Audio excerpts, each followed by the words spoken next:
The X-Zone radio and TV show is largely an opinion talk show. All opinions, comments, or statements of fact expressed by Rob McConnell's guests are strictly their own and are not to be construed as those of the X-Zone radio and TV show or in any manner endorsed by Rob McConnell, REL-MAR McConnell Media Company, Talkstar Radio Network, its affiliated stations, or employees.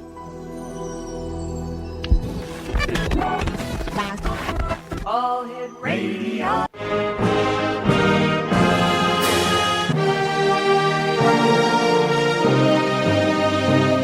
Welcome to the X-Zone, a place where fact is fiction and fiction is reality. Now, here's your host, Rob McConnell.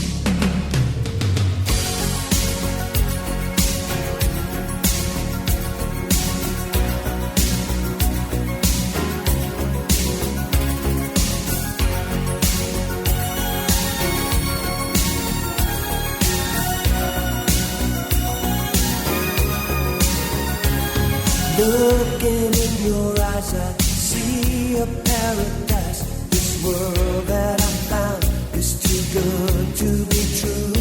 Standing here beside you, want so much to give you this love in my heart that I'm feeling for you. Let them say we're crazy. I don't care about that. Put your hand in my hand, baby. Don't ever look back. Let the world around us just fall apart. Baby, we can make it if we're heart to heart. And welcome back to the X-Zone, everyone. My name is Rob McConnell. We're coming to you from our studios in Hamilton, Ontario, Canada. Email xzone at xzoneradiotv.com. On MSN Messenger, X-Zone Radio. X-Zone Radio TV at hotmail.com. Gosh, I went blank there for a second. And our website, www.xzoneradiotv.com. X-Zone Nation, Ann Eller is my guest this hour. She's the author of Dragon in the Sky, Prophecy from the Stars. And also worked with Dr. J. Allen Hynek, the father of UFO alien research, has a unique perspective on the UFO enigma. Her fascinating story revisits her days in the White House during the Clinton administration, her work as a medevac nurse for the Peace Corps, and her exceptional encounters with otherworldly beings. Now, because of her work with Dr. Hynek, Anne offers a unique insight into the inner workings of UFO studies and research, and also shares her recollections of UFO information with which she became acquainted while serving as Dr. Hynek's personal secretary. An incredible contact and experience in Laramie, Wyoming, left Anne with a message to tell the world, and clearly and powerfully articulates what mankind must do in the coming days to live consciously. In her book, Dragon in the Sky, Prophecy from the Stars, Anne challenges our assumptions about daily life, warns about what is on the very near horizon, and stresses the need for dramatically improving the quality of our relationships to each other and to the divine. Joining me now is Ann Eller. Ann, welcome to the X-Zone. Well, good morning. Thank you. Nice to be here. It's great having you with us. Tell me, Ann, how did you become personally involved as a personal assistant to Dr. J. Allen Hynek? Well, in about 1976 to about 1980, I had 4 years of constant UFO alien dreams. And it made me crazy. Every time I picked up a book or a publication, I saw this one name in it, Dr. J. Allen Hynek. So I thought, well, this is the man that's got to have the answers that I'm looking for. So I wrote him a letter.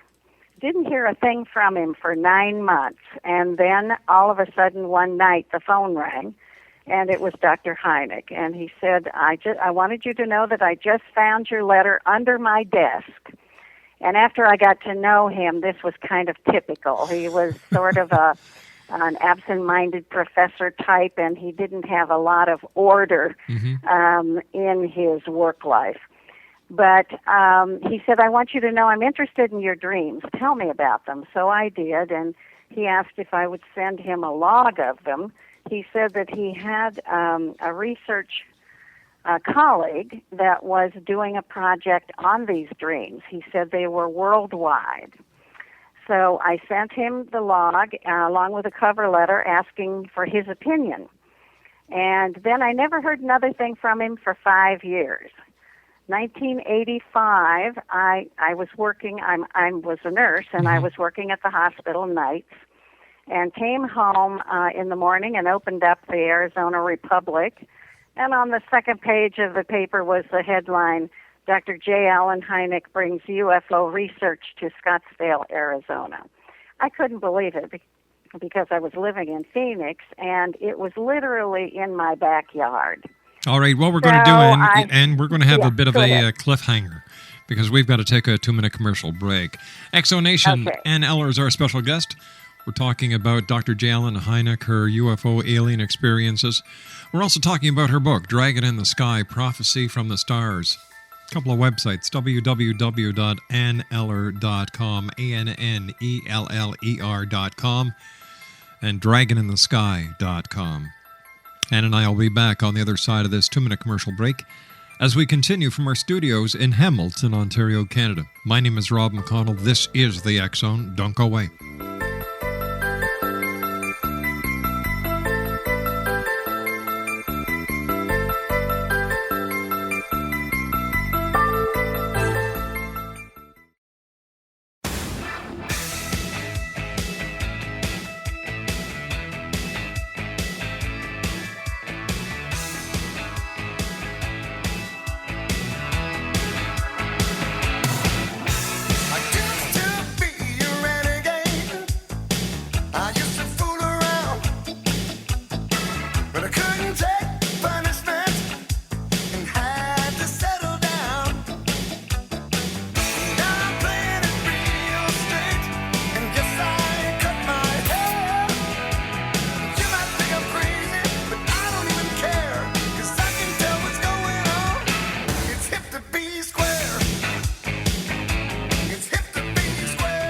Exonation, Ann Eller is our special guest. We're talking about Ann's new book entitled Dragon in the Sky, Prophecy from the Stars. Her websites are anneller.com and dragoninthesky.com.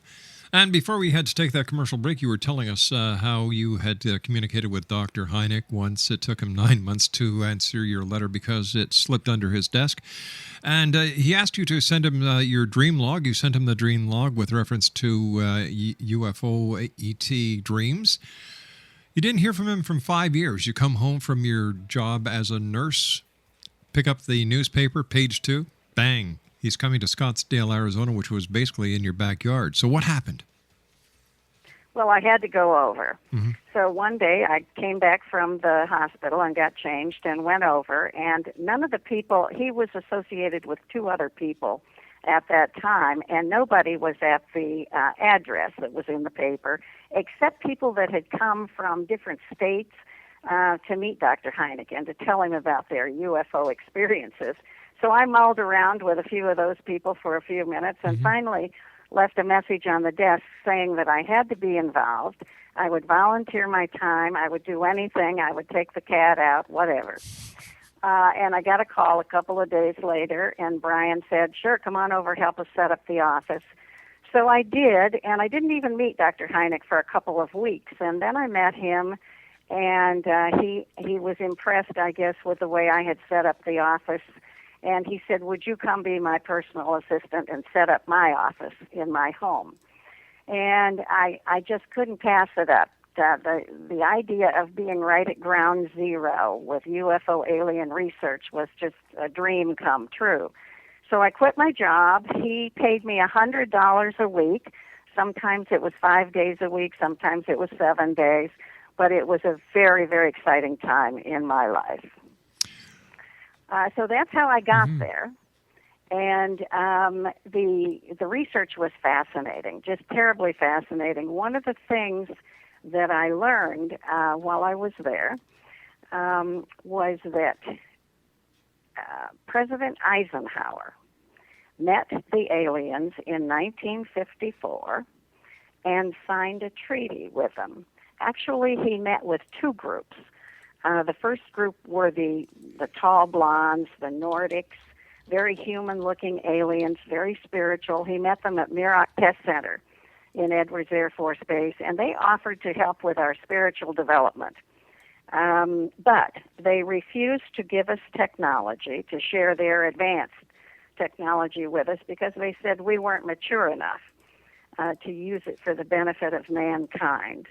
And they demanded that we dismantle and destroy our nuclear weapons.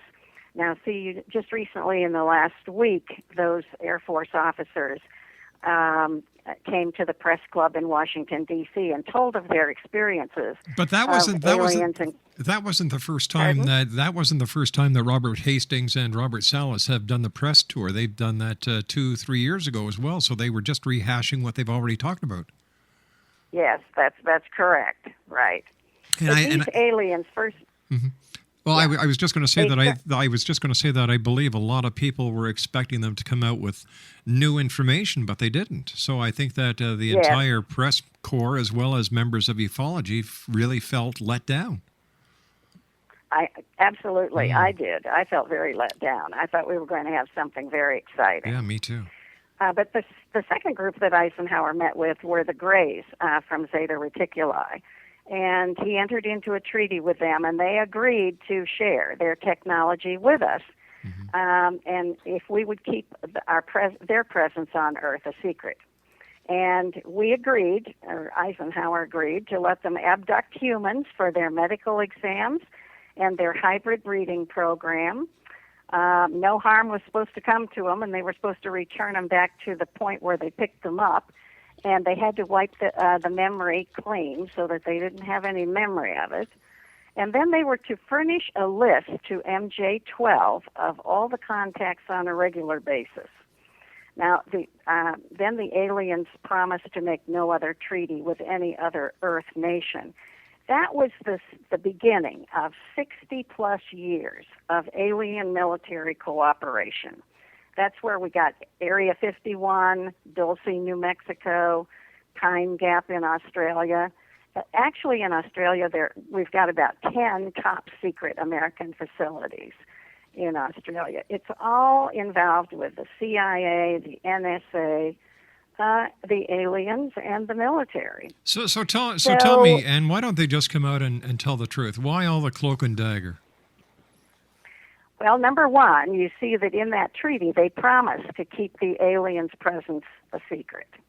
So I think that's at the base of it. Mm-hmm. The other part of it is they're just wanting to keep a lid on everything to maintain the status quo until Planet X arrives, and then everything is going to be helter-skelter, and that'll be the only thing on anybody's mind at that time. And that's coming up relatively soon. So they're just trying to keep it quiet. If they come out and tell us everything, it opens up such a bad can of worms that they'll have to account for. And the general public isn't going to stand for it the way we've been lied to over and over. If anybody thinks that the government's telling them the truth about anything, they're going to have a very rude awakening. You know, it doesn't matter who's in office. It doesn't matter whether it's the Democrats, the Republicans, the Tea Party. They're all puppets. They are not running the show. There is a shadow government that is running the show. So, you know, it's smoke and mirrors for the most part. And even, what was his name? Oh, Dr. Ben Rich. He was the CEO of Lockheed and Lockheed Skunk Works. And that the Skunk Works were the secret arm of Lockheed. And he was the CEO, and he was known as the father of the stealth fighter bomber. Well, he died in 1995, and on his deathbed, he said, "We already have the means to travel among the stars. Our aerospace community and military industrial complex has been to the stars. Anything you can imagine, we already know how to do. We can take ET home."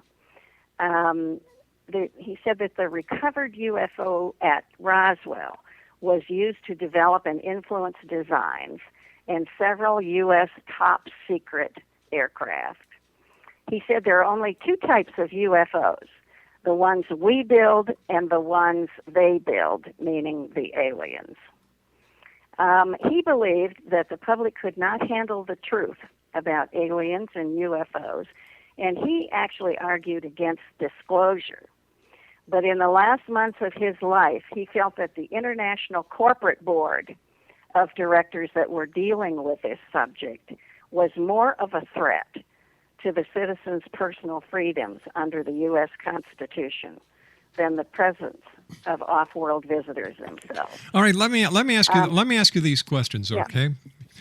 How do you know that he actually said that? That's been published. That was on his deathbed. But how do we know he really said that? Well, that's a good question.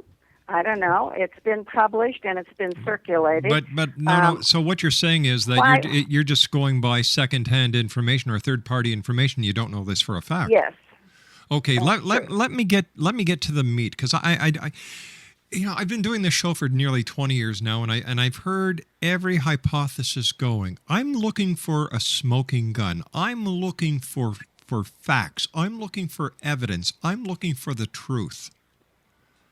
Okay. What can I can tell you that I personally know a soldier, who was in the Army and had top secret clearance and was taken into NORAD, the Cheyenne Mountain there at Colorado Springs. Right. Okay. And was taken down 10 stories and shown actual teleportation. And then was taken to a hangar several floors down, and shown several very ultra-modern aircraft and a hovering disc, a hovering UFO. And then taken to an area where it actually was a woman, where she was shown tall, gray, alien dead body under glass, one that was dead that they were preserving. And then she was taken to another room, and a military guy came in and said, "Now stop digging for more information." She actually had been abducted and had been impregnated, and the baby had been taken at 4 months, and she felt that the military was involved in all of this. So she had top clearance, so she started digging. And one day when she came home, the men in black were waiting for her outside her front door. And they were the ones that took her to Colorado Springs and showed her this. Okay, so that I know personally. Okay, has this lady ever testified in court or to a Senate committee or a Senate hearing about her? No. Why not? No, she has not. Her story, she is dictating her story as we speak. And I don't know how long it'll be before it's published or when it comes out. But once again, no disrespect meant, but we don't know this is true. Sure. This could be a concocted story just to cash in on the UFO phenomenon and the hype that's undergoing right now, getting ready for 2012. Well, I know her. And I don't believe that this is concocted, and I don't believe it. Has she been able to provide you with any evidence to what she's been saying? Actually, the story just came out to my awareness 2 weeks ago. Well, so okay, and stand by. You and I have to take our news break at the bottom of the hour. Okay. X-Zone Nation, Ann Eller is our guest this hour. Dragons in the Sky, Prophecy from the Stars, www.anneller.com or www.dragoninthesky.com. My name's Rob McConnell. This is the X-Zone. We're coming to you from our studios in Hamilton, Ontario, Canada. Ann Eller and I will be back on the other side of this break with the news. Don't go away.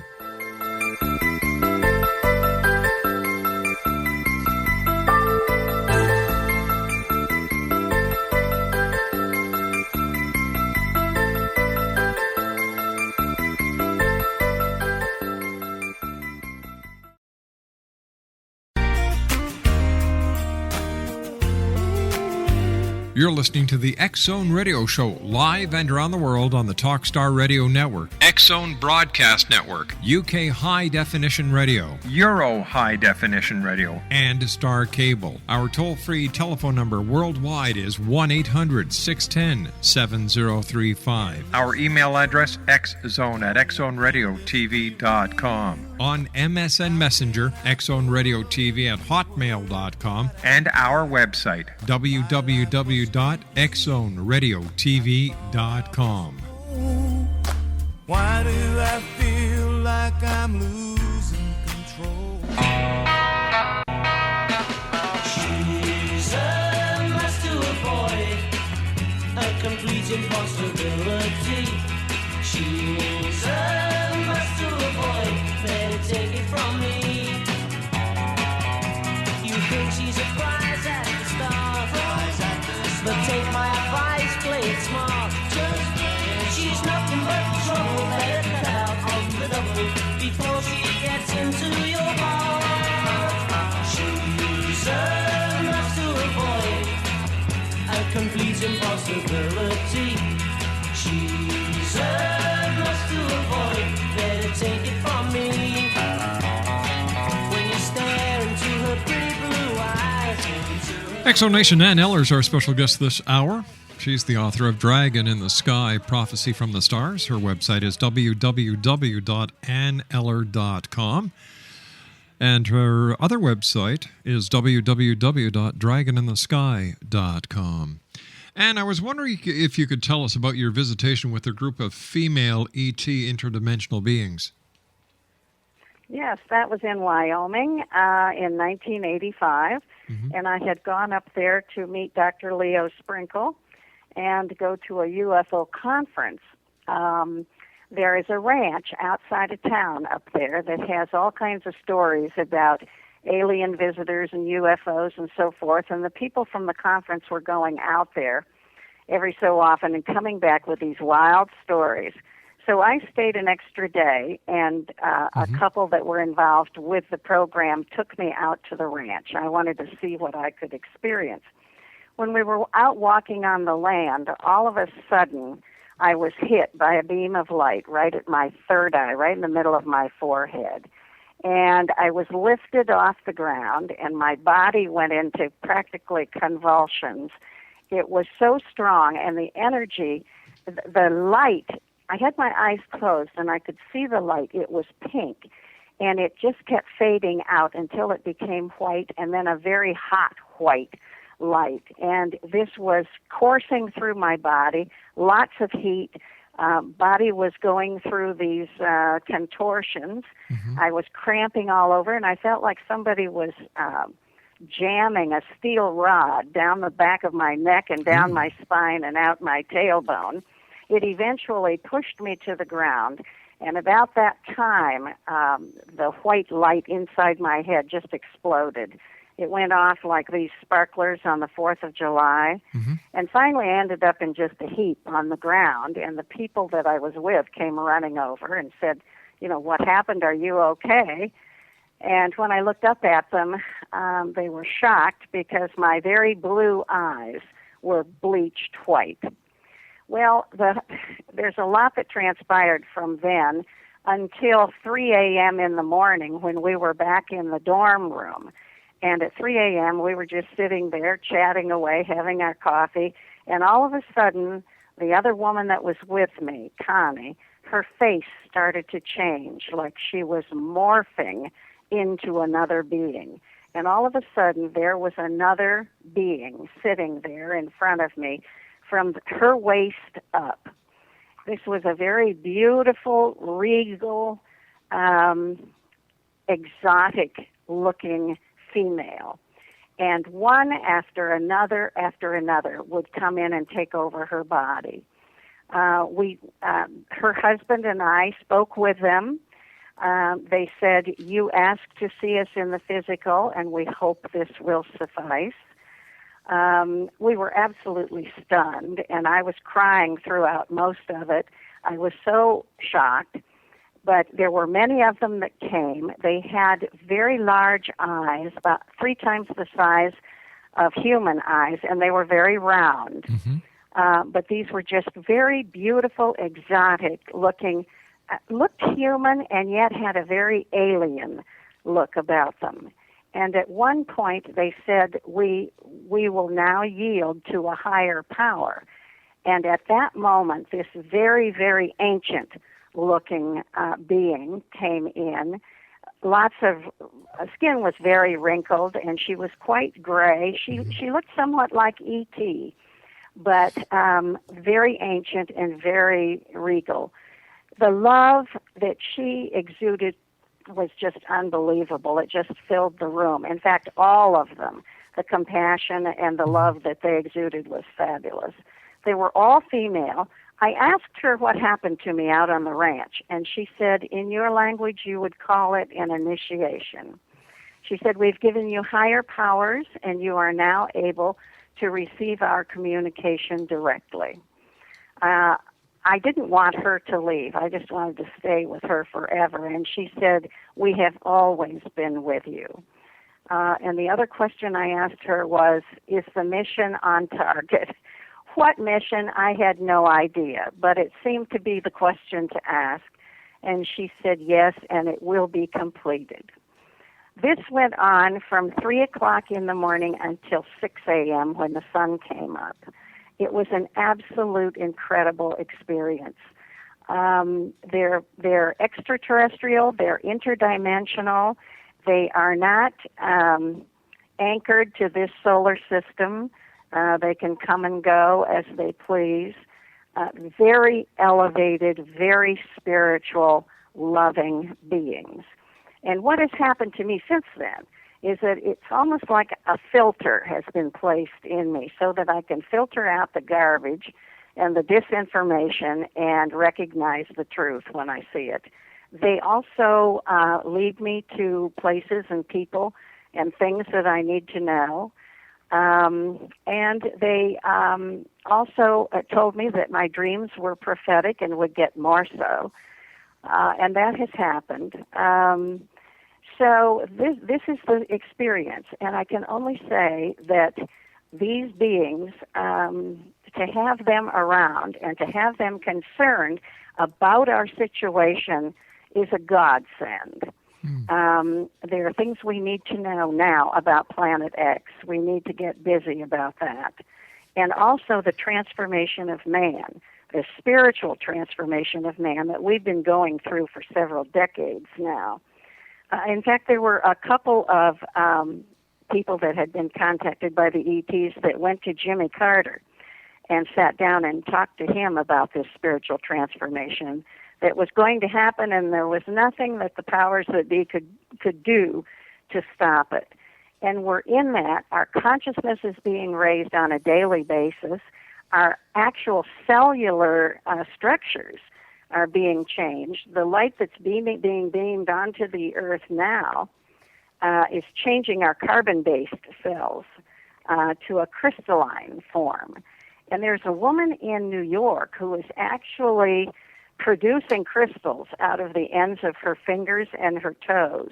She's associated with a group of ETs, and this is a demonstration that they are doing so that people will know this is actually all right, now hold on here. Let me ask you a question. How do you know that we're being changed from a carbon base to a crystal? How come no one in the medical community has caught this? Now, come on. It seems like a little strange statement. We're being told this. We're being told this by the ETs. Oh, okay. And this woman in New York is actually experiencing these crystals. Have you coming seen out of the? Have you seen I've this? seen them In person? She was here in Sedona. All right. Now you actually saw. Yes, the crystals coming out of her finger. Yeah. Now just listen to what I'm asking you. You actually saw the crystals coming out of her fingers. No, I saw the crystals. I saw the pictures of the crystals, and I saw the crystals in the little vial that she had.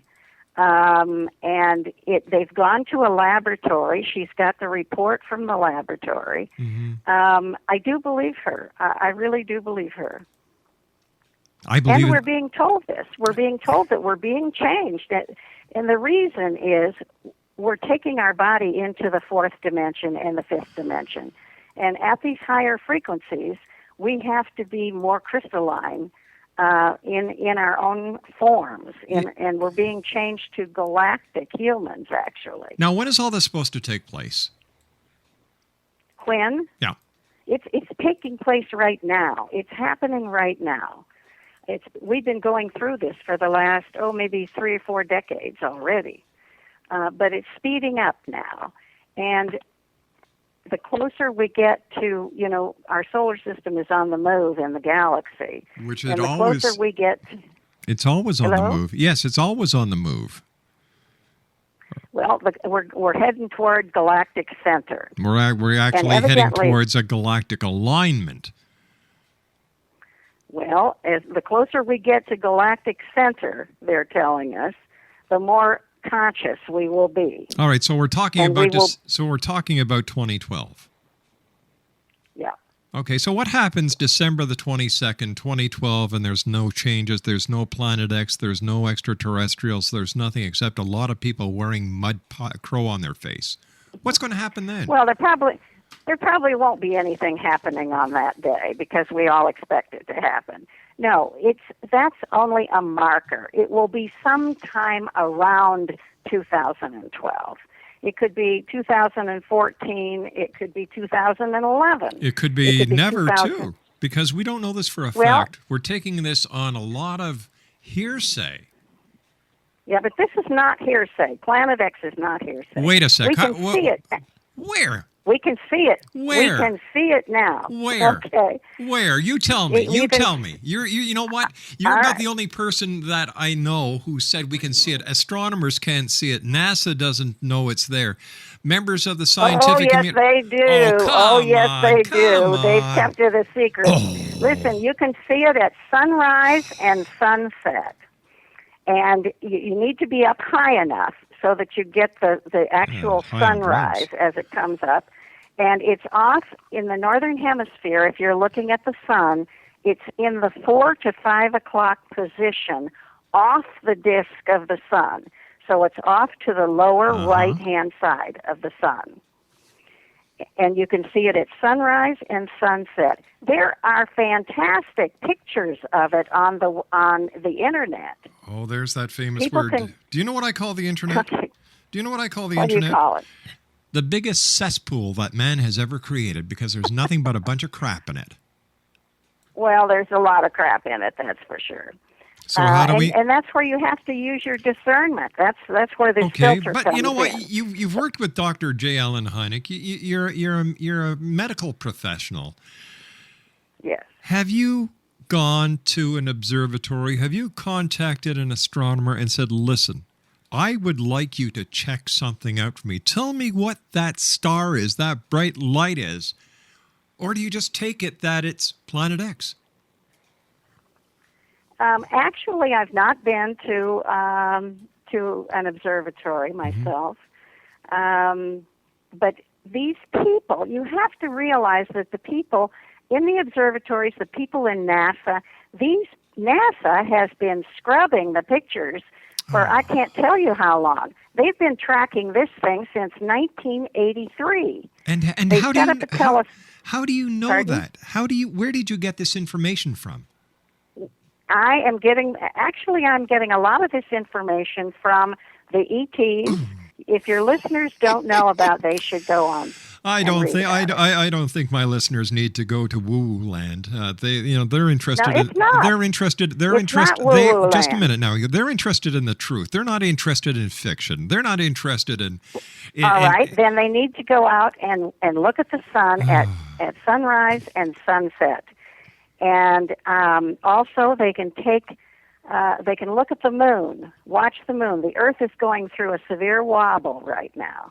And the moon is coming up in different positions at different times. So if you start looking at the sky, you're going to be able to see this for yourself. This is not woo-woo stuff. This is valid. Well, let me just do a fast recap here, okay? And you'll understand where I'm coming from and how I'm having one heck of a time giving any of this credibility. Any of this. For one thing, If there was a shift in the moon and its location, it would affect the tides. Number one. Number two, every amateur astronomer would love to break a story like this. Any country that is not friendly to the United States would love to run with this story to discredit the American way of living as well as the American scientific community and space program. None of the fact about ETs morphing in front of you, did you take a picture? Well, we didn't have a camera. But I know, I know that happened. You know, you told me about a lady who has crystals coming out of the end of her fingers. You saw the crystals, but you never saw the lady actually expel these crystals from her fingers. There's a lot of hearsay. There's no evidence. There's no smoking gun. There's just a lot of conjecture. Well, I think that if you do the research, and if your listeners do the research, if they really delve in to what's going on, they're going to find out that this is all valid. This is not disinformation. You know, I think the UFO community in general is what is dispelling the disinformation. It's not the government. I think the UFO community and members of different little cliques and clacks are actually doing more harm than good. You and I have to take a commercial break. We'll be back as the X Zone continues from our studios in Hamilton, Ontario, Canada.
Another one bit the dust. I'm sorry, I couldn't take any more of it. Like, I had to get my high rubbers on as well as my fishing rubbers. You know, it's getting waist high over here. My goodness, we had aliens morphing, we had alien abduction, we had men in black, we had a lady expelling crystals from the end of her fingers.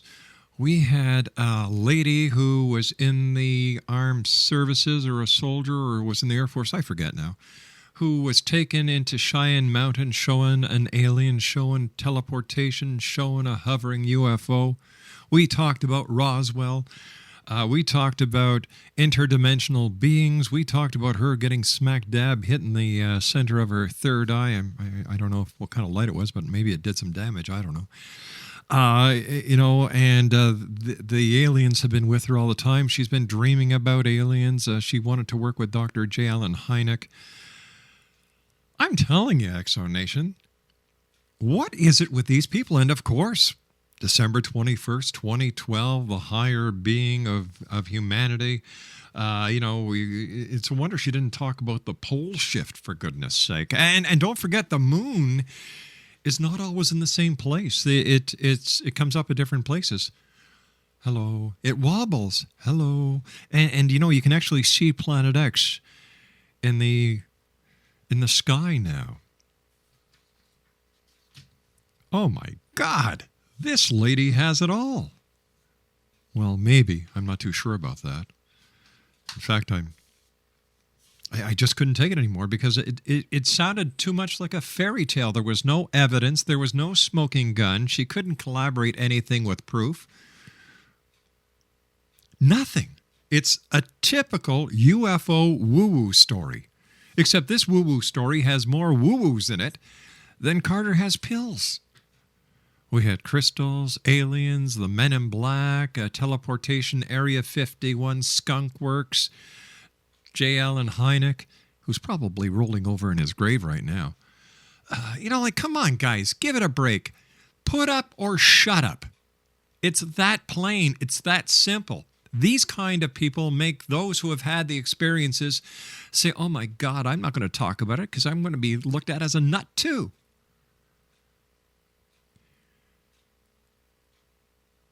The more complex the claim is, the more complex the evidence is going to be to prove it. This lady gave me no evidence. She just gave me a bedtime story because it nearly put me to sleep. On a scale of 1 to 10 UFOs, I'll give her one little gray alien. Not even a UFO. Send me an email, xzone@xzoneradiotv.com. Tell me what you think. Her name? Eller. Website, Eller.com. We'll have to add her to the X-Zone order of woo-woo-boos. I'll be back on the other side of this commercial break at 6.5 minutes past the hour. That's if I'm not abducted by aliens or if I don't start expelling crystals from the end of my fingers. We're going to be talking about witches, and we're also going to be talking about animal communication tonight here in the X-Zone. Yeah, we're not on Mars. We're not on the moon. We're in Hamilton, Ontario, Canada. My name is Rob McConnell. Don't go away. Don't get abducted, and watch out for the Men in Black. And another one gone, and another one gone. Another one bites the dust. Hey, we're gonna get you too. Another one bites the dust.